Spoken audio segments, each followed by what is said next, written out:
desk at home. And finally, I just wanted to talk about the positives, I think, from this situation. Now, I'm not going to get away from the fact that it's going to be absolutely catastrophic for the environment. I think who knows how it's going to hit any of us personally. But I do think we need to rally around each other and be as positive as we can be.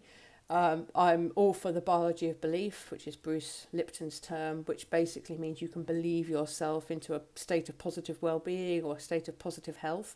And I think up to a point, that's absolutely bang on.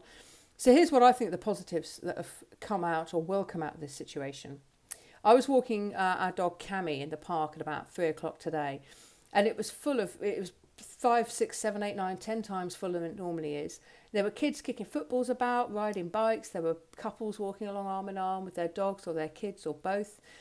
And I think one thing that could come from this is we'll get more connected to the outdoors again. People don't want to be inside because they're fearful of a lockdown, which will force them inside. So they're getting out and about more. The parks have been busy all week. So that, I think, is a fantastic thing that could come from this. We'll get more connected to the outside, possibly more connected as a family. And we'll want to make the most of getting out and about and spending more time together. Community, I alluded to earlier. I think we're already seeing sub-communities being created in our roads and streets or areas. That's fantastic, and I really hope that those communities and groups stay even after all of this has moved on. Some people are feeling isolated and been self-isolating for months or years because of mental health conditions or physical health conditions, or just from what's life has thrown at them.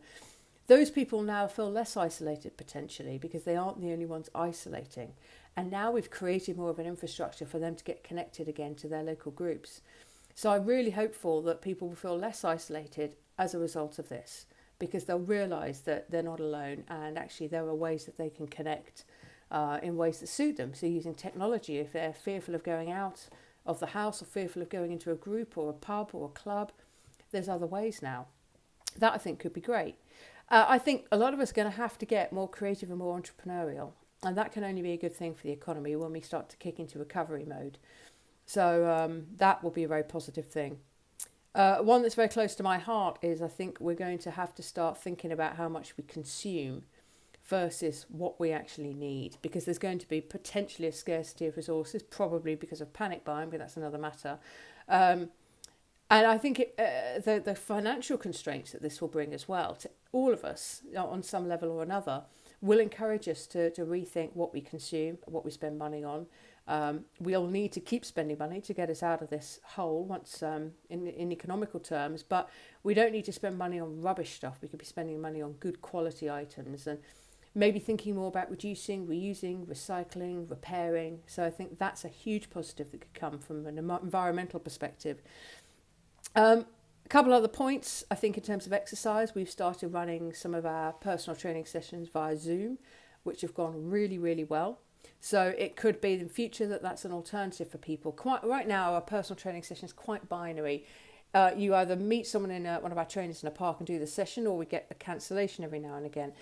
There is actually a middle ground, which is if you're not quite well enough to stand in a park or make that journey, or you can't get back in time, but you can get home, then we could do the session remotely. So it opens up the possibility of different ways of delivering value to our clients and different ways of delivering our sessions. I think it'll also open up people's eyes to the fact that you don't need a full hour to exercise. We can encourage you and teach you how to do 20-minute sessions, 15-minute bodyweight sessions in your own home. So people will start getting in the habit of exercising in their home, which I think is fantastic, because a lot of people don't think they could do that. They think they need to go out and go to a gym to do that and have an hour to do it as well. So that's a big plus.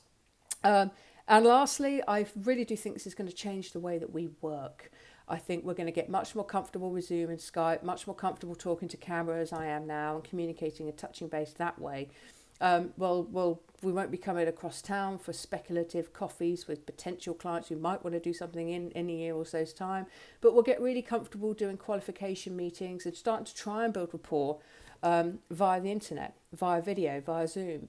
Now, I'm a big believer in face-to-face and the power of face-to-face, but we can't do it. We're going to have to find ways of building rapport that don't involve meeting up and shaking hands. So I think that's a massive positive. And for people who are in offices doing long commutes, companies are going to realise that it doesn't have to be that way. They can actually make savings by having people work from home, invest heavily in technology that gets them connected, invest heavily in quarterly kickoffs and annual meetings and big celebrations, but you don't need to drag someone through town every single day of the week. They can claim back an hour and spend that on their well-being, doing whatever they want to do, spending more time with family so they feel less tension about how their work-life balance is become displaced.